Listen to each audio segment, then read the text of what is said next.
The analytics, I don't get the analytics. You know what they used to always say to me? Why don't you smile more? Why don't you laugh more? And I said, you know when I laugh? When someone tells me a funny joke. I'm not just going to... Do you get the sense that he cares about any of this? No. I don't think he cares about anything. I don't think he cares about He cares about horses. What is patois? Look it up. How do you even spell patois? Yes, I already knew you didn't know that one. I thought it was patois, P-A-T-O-I-R. I Googled it, and it pulls up Urban Dictionary, a stupid Frenchman who was a Boy Scout and had sex with a moose. What? So how do you spell patois? I know it's stupid. I don't care. Like, come on. And you know why there's pressure on you, pal? You know why there's pressure on you? Because you've never gotten out of the second round.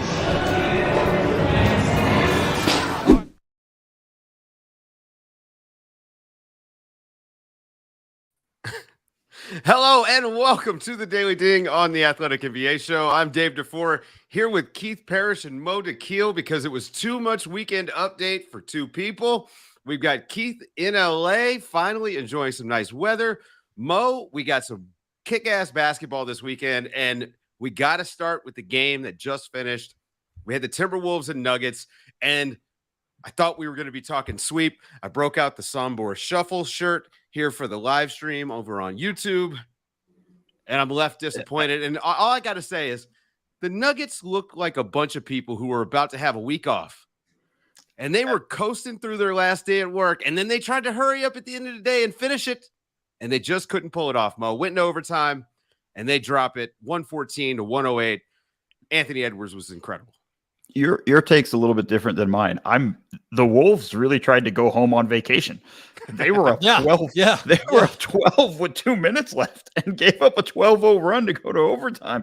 And it's really the only reason why they're not on vacation is Jokic missed a free throw. That was plain and simple. It looked like the Wolves were content on ending their season right then and there. And they did the same thing in overtime. It was kind of fascinating. Yeah. I mean, you have to give credit for Jokic. I mean, Jokic had 43 points. Yes, he might have missed one very important free throw. I'm watching this game at some burger joint in Los Angeles, not my neighborhood.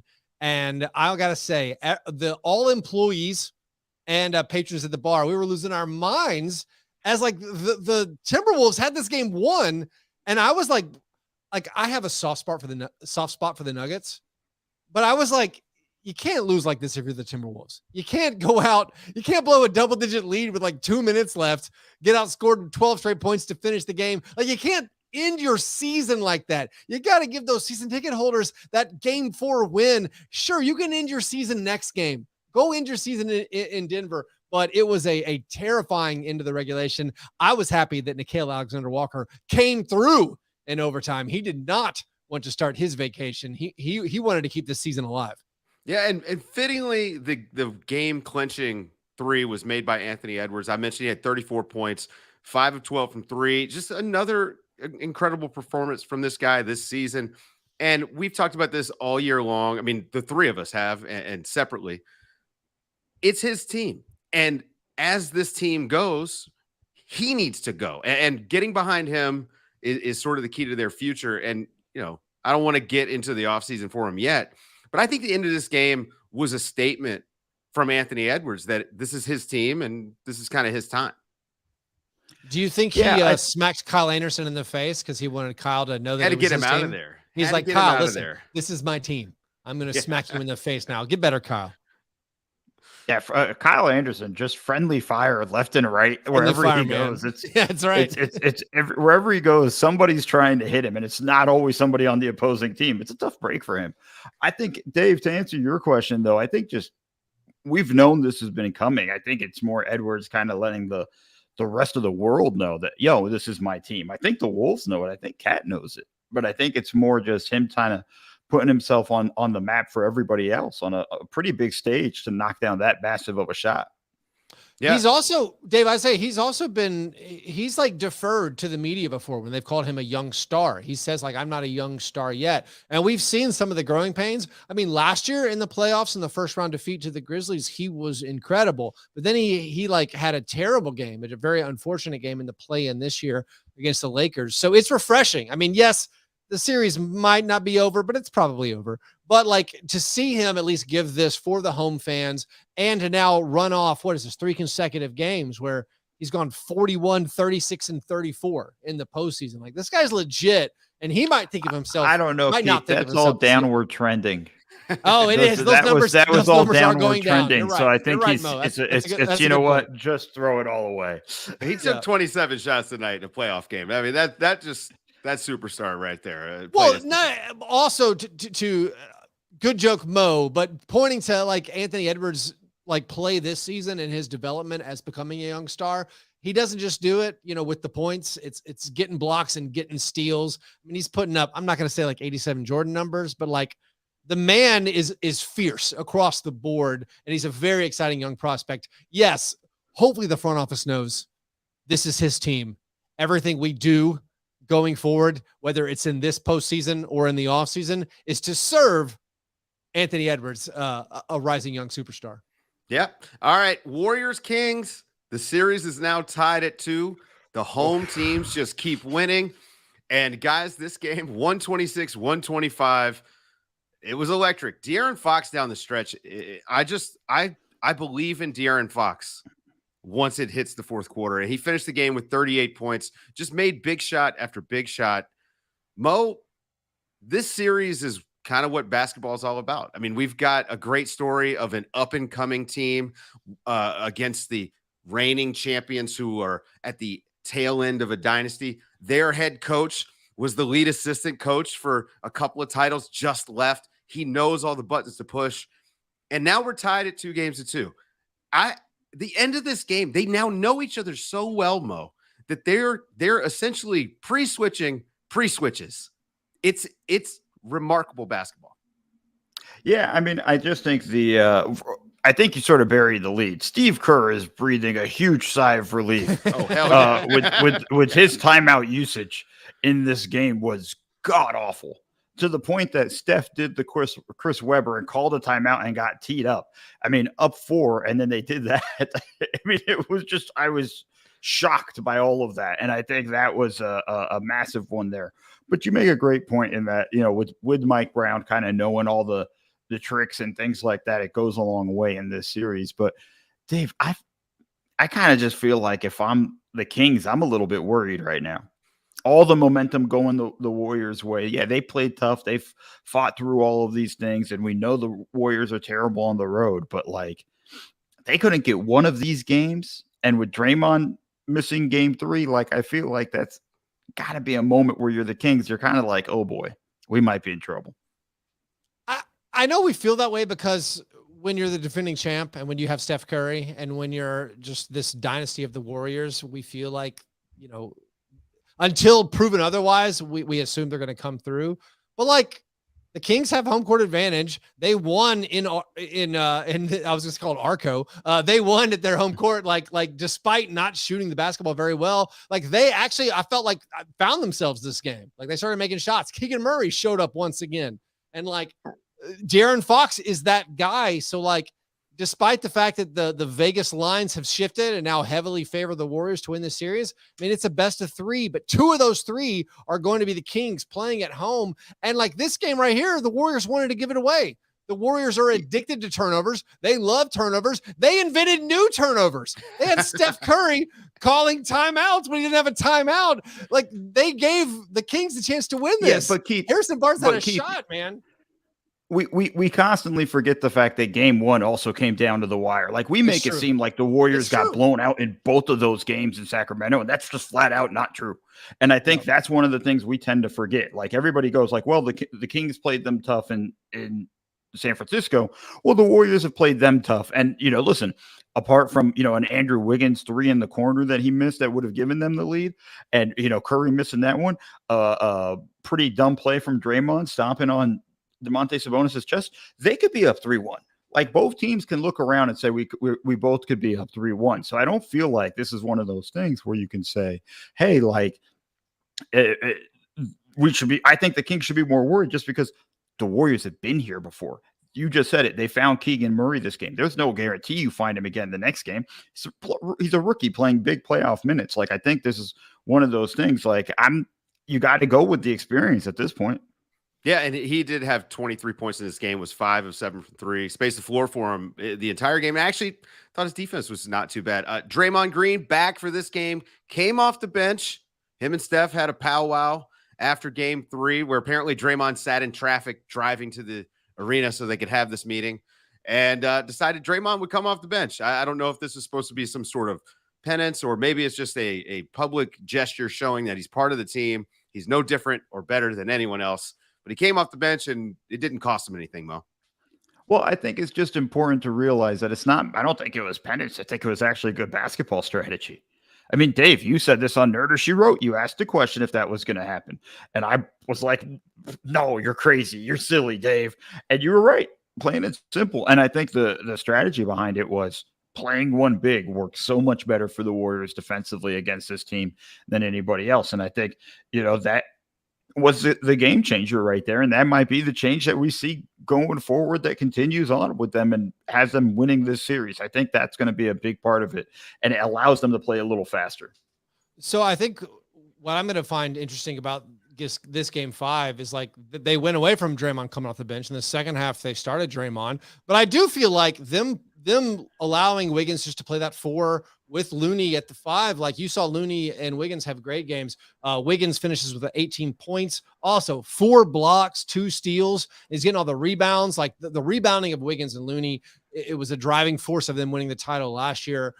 So like I'm interested to see like if they decided, all right, that was just a 1-game penance thing. What if Draymond's penance was just he had to shoot?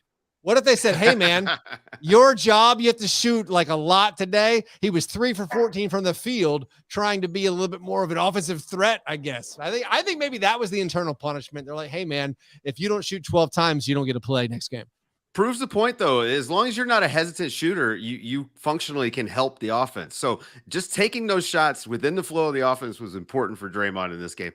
Steph Curry, 32 points, 5 of 11 from 3. Klay Thompson, 4 of 9 from 3, 26 points. Got 22 points from Jordan Poole, who is the most yes basketball player in NBA history, potentially. When you get that sort of scoring performance from those guys, it's hard for the Warriors to lose. They certainly tried today. They really did. That was one of those things we saw there. I just think it's more like they got a good Klay game. And it's probably not even the Klay game we're waiting for, where he drops like 35 and 8 threes or something like that. But they got a good Klay game. Like we talk about the Kings shooting better this game. Klay shot really much better this game than he has all series. I think the biggest question mark for me, Dave, and this is more on the Sacramento side, is can Kevin Huerter make a shot again? Or is that just like not a playoff thing? Like, is that only in the regular season? Well, I also, to the points you guys are talking about, we got a good Klay game. We got an iconic Steph game. We got a great Wiggins game, a great Looney game, a great Jordan Poole game. They won by 1 point at home. I just think this Warriors team hasn't proven to me like they're the real thing again. I mean, again, maybe famous last words, but like I know everyone is out on the Kings now. You blew the 2-0 lead. I would guess this goes 7. Do the Kings have enough? Can Kevin Huerter show up? Does this unproven team have enough to take out the defending champs, in a game 7? Maybe not, but like I don't think the Warriors have totally grabbed this series, maybe like everyone else feels they have. I just want to see more Alex Len. That's it. Plus 11 in 11 minutes. Unbelievable. And I mentioned this after game 1, Mo. I think that guy is a key to the series for the Kings, and I think he needs more minutes. And I know that, you don't want to extend these guys too long because then the warts get exposed. But he has consistently contributed when he's been out there just by being 8 inches taller than any Warrior. There's no one on the Warriors. I think the Warriors probably have more height in the front office than they have in the front court. So I would like to see more Alex Len out there for the Kings. Okay, let's move on to Bucks Heat. Stop me if you've heard this before. The Heat lights out from 3, get to the free throw line. The Bucks don't get to the free throw line, don't have Giannis, turn the ball over a bunch and lose. 121-99, the Heat win. Jimmy Butler is just a playoff god at this point. 30-point game for him in the win. only 3 free throws, which is a bit of a coup for the referees there. Guys, I think that the game itself, that's the game. We've seen these two teams match up forever, it feels like. But the story here is who didn't play. Giannis has missed basically all but 11 minutes in this series so far. He's questionable for game 4. If he can't play, can the Bucks even this series in game 4? I'm not saying he's not going to be out for the rest of the series, but if he's not there for game 4, can they get a win that they need? Yes, they got it in game 2. I don't see a reason why they couldn't get it in game 4. And let's just be honest about Miami and their consistency. It's not existent. And I think that's one of those things you got to watch for. But more importantly, Dave, and this is something I really think I'm more on the side of, I think Giannis is playing game 4. I don't care what the quotes are. I don't care what the stories are. I don't care what's said. I am willing to bet he's going to play game 4. I like it. I hope so. I like reading the quotes. For me that, I don't know, maybe I'm scarred as a Grizzlies fan. It sounds like Taylor Jenkins from the Mike Budenholzer coaching tree coach speak. It sounded like, we're going to get together with the doctors and the front office and Giannis, and we're going to confer and we're going to do what's best. And like, I don't know, man. I'm worried that Giannis is not going to play. And like, this is going to be tough. I mean, maybe you could just say like the Heat, they're shooting too well. Like, this is not like Duncan Robinson learned how to shoot again. He's 10 for 13 from threes in the playoffs this run. So like, yes, obviously the Bucks can beat the Heat without Giannis, but like, I guess the bigger question is, is it just coach speak? Is Mo right that Giannis is going to show back up in game 4, or is it something more serious, more difficult that he's dealing with?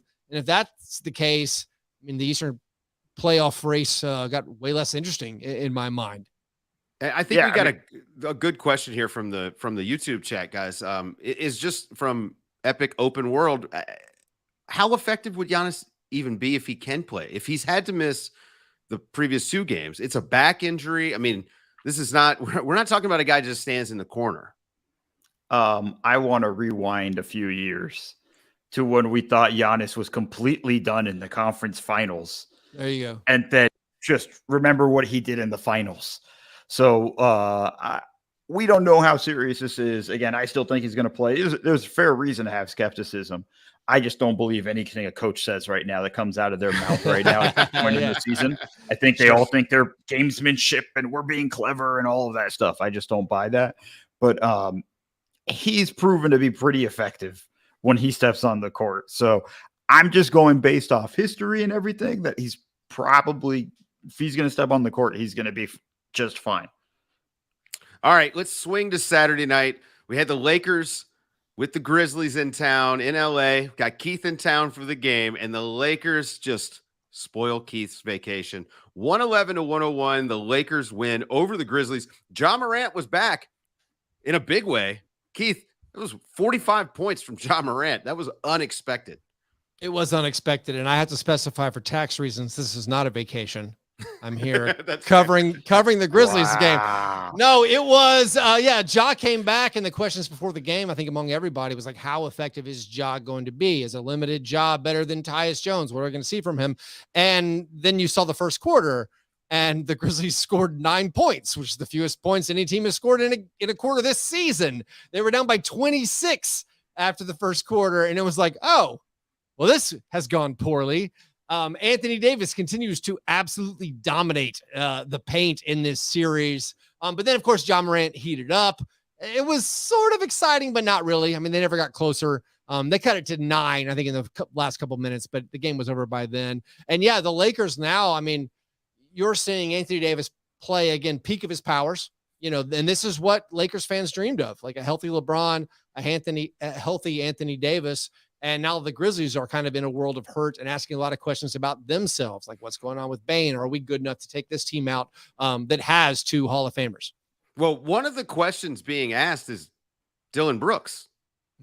Yeah. How did I become the villain here? What exactly is the question? Dylan wants to know how he became the villain. How did he become the villain? Well, he was ejected in this game for punching LeBron in the junk. And I can't tell intent from a basketball play. Inadvertent strike, Dave. I don't know. Okay, first off, I'm smelling a lot of BS right now. Okay, like let me just tell you right now, you're not reaching for the ball with a backhand fist. Plain and simple. You're not reaching for the ball with a hi-ya. Like that's not the way that works right there. So he was reaching for a ball, just not the basketball. And I think that's an important factor with that. Dylan Brooks. No. First of all, I'll let you finish. But Dylan Brooks, when he swings for the ball, he does it with a closed fist all the time. I'm not even joking. I'm not trying to come off right now because I cover the Grizzlies. Like Dylan is my guy. I've maybe soured on him a little bit. But like Dylan punches at the basketball all the time. This moment, this is not like back in the regular season when he hit Donovan Mitchell in the groin, clearly on purpose. I think Dylan, he commits to like, I'm swiping for the ball as hard as I can right now. Whoopsie, LeBron James went behind his back. Again, I can't guess intent, but I have seen Dylan go with the back of his hand, with his fist, to try to knock the ball away before. But I apologize for interrupting. Please continue. Well, I'm guessing intent. That looked very much on purpose to me, and I don't care. He got ejected. We can move on. It's fine, right? No. We're not going to move on because when you make a dumbass comment of like, "How did I become the villain?" and the media is pushing this whole narrative around me, is complete BS. Because let's just talk about it. You've already mentioned this is his second nut shot of the season. He's already pushed a cameraman down. He's done all sorts of dumb things all season long. Go back to last. No, you said him. You listed the three. No, but then he last season when he pushes Gary Payton the second in the back, and Gary Payton 2 flagrant foul, inexcusable. But honestly, when people I want people to list out the dumb things Dylan's done on the basketball court, it isn't as many as people want to make out. He says hilariously wrestler he got suspended for having too many technicals. I'm not here for this. I'm not here for this bullshit. I'm sorry. Technicals don't equal. I don't think that equals dirty play in the minds of most fans. I can grant you he's unpopular. Are you done? But again, like I need. No, I want you listed the three things he did this season. That are but then you said many more. Done so there many, aren't many more. Keep them all in my head, Keith. But more importantly, Keith, the fact of the matter is, you can't say you can't embrace Dylan the villain and then bitch about being the villain. More importantly, you can't be the coward after game 3 and not meet with the media. When you try to make all of these things and try to make yourself a story with everything you do and all of those things and trying to make a name of yourself, don't be a coward when the light gets bright because you're a dumbass. And that's basically what he did. And more importantly, he's hurting the team in the process. Hey, I want to note, Draymond Green, who I think Dylan Brooks sort of models a little bit of this after. I mean, a little bit. Right. Draymond Green, he sat at the podium after he was ejected from a major playoff game. And this is a guy who's won titles. He sat at the podium. And so I'm with Mo on that. Like, just live up to your gimmick. You've wanted this sort of attention. You've leaned into it. You dressed as Stone Cold Steve Austin. Be the heel. Who cares? Don't bring the opposites into it, Dave. In response to what Mo finished up with, yes, I agree with you, Mo. When you say truthful things, I agree with you. Absolutely. No, everything you said is right. There was no lie in what I said. Like they were all truthful. I'm just saying. Like there's a few things with Dylan Brooks. It is nuanced. He has embraced the villain role, and it's funny. It seems strange now. He's like, well, why did you guys paint me the villain? As far as the on-court, like what people want to call dirty play, the list is much shorter than people make out. As far as things he's actually done on a basketball the list doesn't need to be long for you to be a dirty player.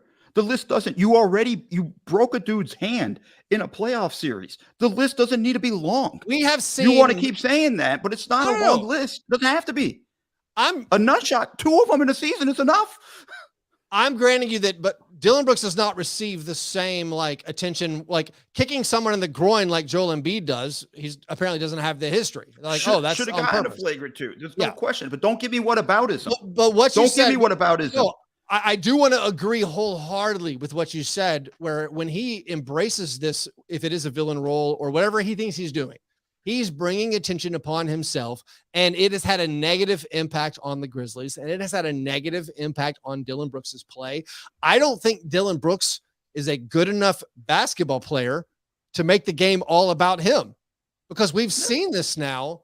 That like when he brings this negative attention in the game after he injured Gary Payton and he served his suspension, he came back in game 4 and was awful. And he was booed by the Warriors home crowd, was awful. A close game 4.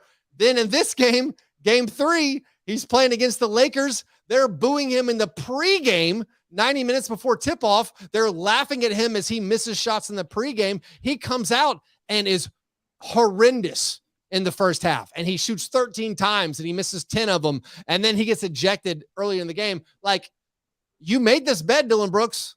Like, I don't know what you're doing. I mean, you guys, if you want to call it being a coward, not speaking to the media, as a homer, as someone who cheers for the Grizzlies, man, I hope he turned a page. I hope he's like, dude, I'm not even the best. Shut my mouth. Like, I hope he turned the page and is like, I'm not talking anymore. But then he comes out again, media availability on Sunday. It's like, why'd the media make this about me being a villain? And then I'm like, come on, man. All right. That's too much Dylan Brooks, which is kind of the theme of Memphis this season. Too much Dylan Brooks, too much all the time. Let's talk about some good basketball teams and some good basketball players. The Phoenix Suns now lead their series over the Clippers 3-1.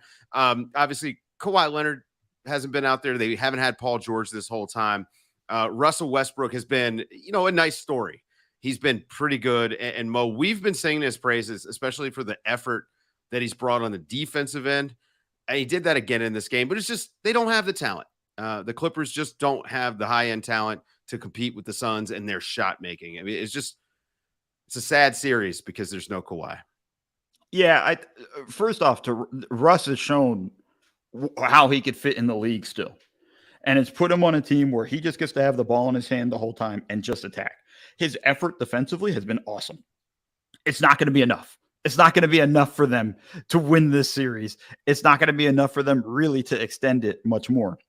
I think this thing's over in 5, but give him a ton of credit. Give the Clippers a ton of credit. They've put a lot of fight in these games to really kind of put pressure on the Suns in that stuff. It's that they have to play their main guys 40 plus minutes to really get going. They have to get a monster game from CP and some shots and things like that to help kind of push them over the top. Like, I've been pretty impressed with the fight the Clippers has. Just sucks, unfortunately, without their 2 top stars. I mean, you're not going to win, and that's any team.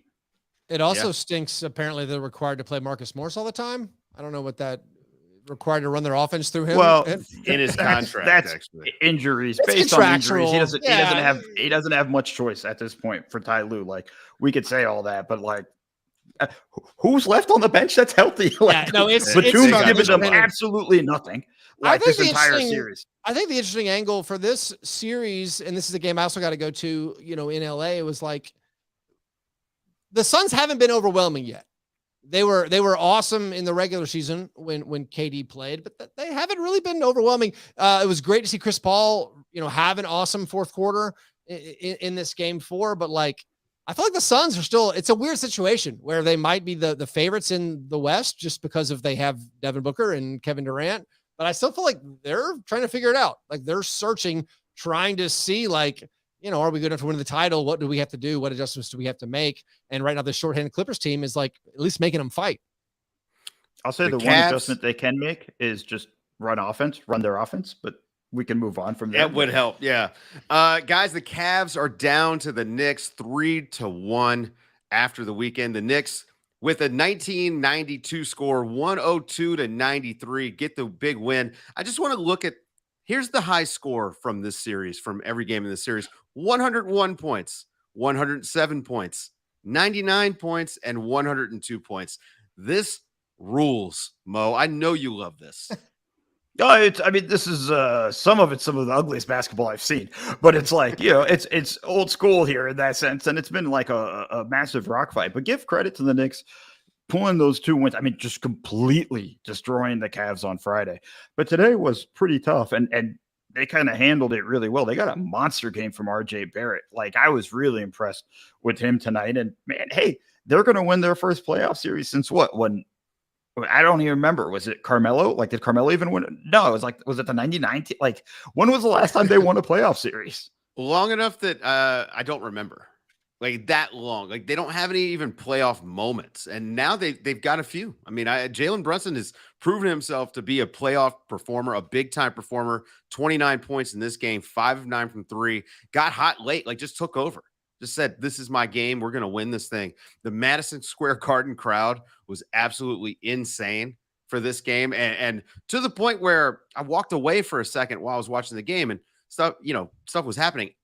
I thought the Knicks were going on like a 10-0 run in the 20 seconds I had gotten up. No. They scored 2 baskets. It was really impressive how loud that crowd was. For the Cavs, they brought Isaac Okoro off the bench. The Knicks were not guarding him at all when he was out there. He actually played more minutes off the bench than he did starting the other night. So I don't really get that decision, but their half-court offense, they've struggled all year. Mo, we've talked about this, over and over again with this team. They're a guy and maybe 2 guys short. They need a true 3-and-D piece to really see this thing through. I just don't know if they're going to be able to come back from 3-1. We haven't seen it happen very often. And usually when we do, it's a high-powered offense. I just don't know if you can come back from 3-1 with defense alone. You sure as shit can't come back when Donovan Mitchell plays as poorly as he's played.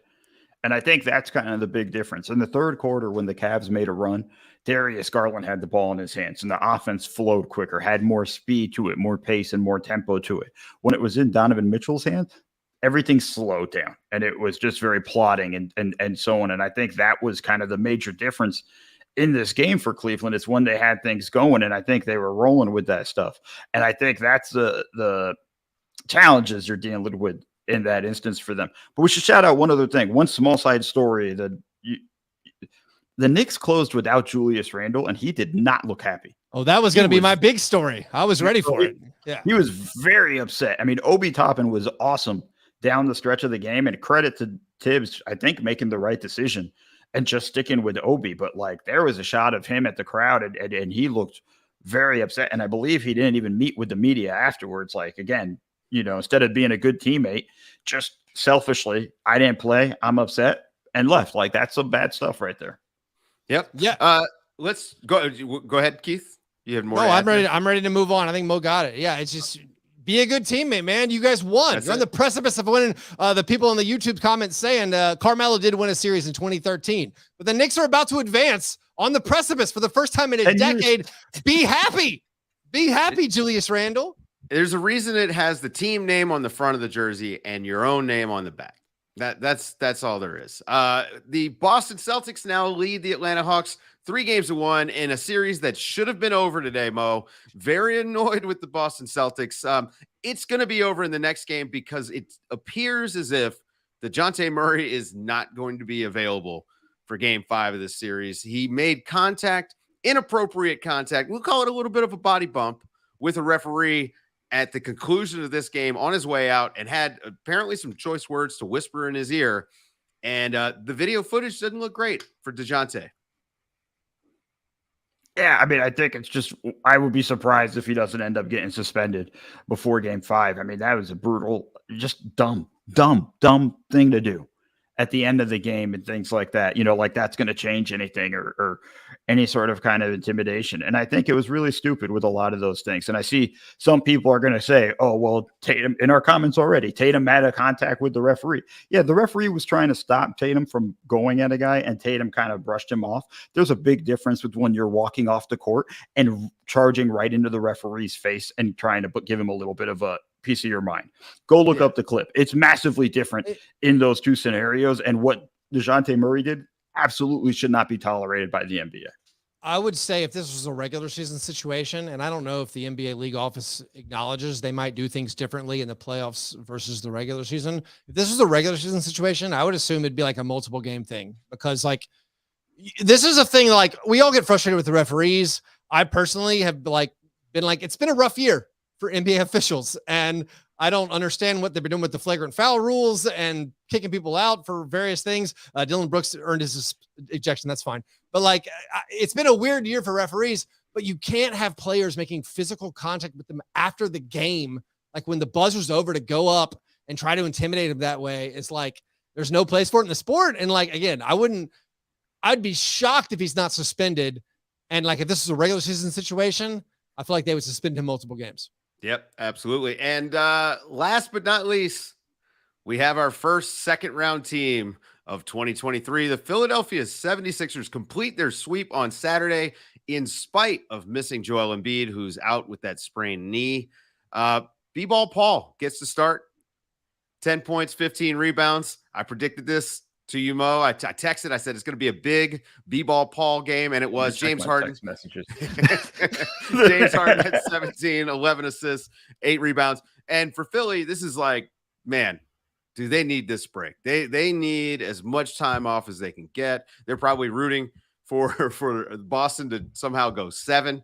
The big question mark for them is how healthy is Joel Embiid going to be for that second round matchup? I mean, the way Doc makes it sounds like he's, sitting, laying in bed and not able to move at this point. I think I think he's going to be fine. I don't think it's as serious. Again, I don't believe coaches at this time of the year. I really don't. Just the gamesmanship and just think about it this way. Let's just go back to Sacramento. Domantas Sabonis was possibly not going to play game 3 because of a bruised sternum, but after game 2, he was chest bumping dudes. Like, what are we talking about? Like, this is the gamesmanship with these things. I don't buy a lot of this stuff. I think he's going to be just fine. And if they had lost this game, I think Embiid would have been ready for game 5. I think it was also a great job by the obvious non-Embiid Sixers of taking care of business. Like, they got off to a bad start, but then Maxi's had an incredible series overall, but for them to take care of business, to come out and, to basically whip the Nets in the second half, to send the Nets home. The Nets were ready to go on vacation, perhaps, to have the not normal guys step up to the plate and get the win, close out the series, not mess around. Also, as a professional podcaster, I like to make Doc Rivers jokes about failing to close out in the postseason. Last year in the first round, they were up 3-0 on the Raptors. Then they gave up 2 games before closing out the series. Doc Rivers has a history of not taking care of business in the closeout. And look at them. Maybe they've turned a corner where this season, no, man, no Joel Embiid, no problem. We have a deep enough team where we're going to take care of business, not mess around, and get ready for our second round opponent. Yep. Well, we just took care of business, and we're not going to mess around, and we're going to get ready to come back tomorrow night live on YouTube. But in case you missed the beginning of the show here, go and catch it wherever you listen to podcasts. For Keith Parish and Mo Dakhil, I'm Dave DuFour. Guys, let's get out of here. Ding, ding. Ding, ding.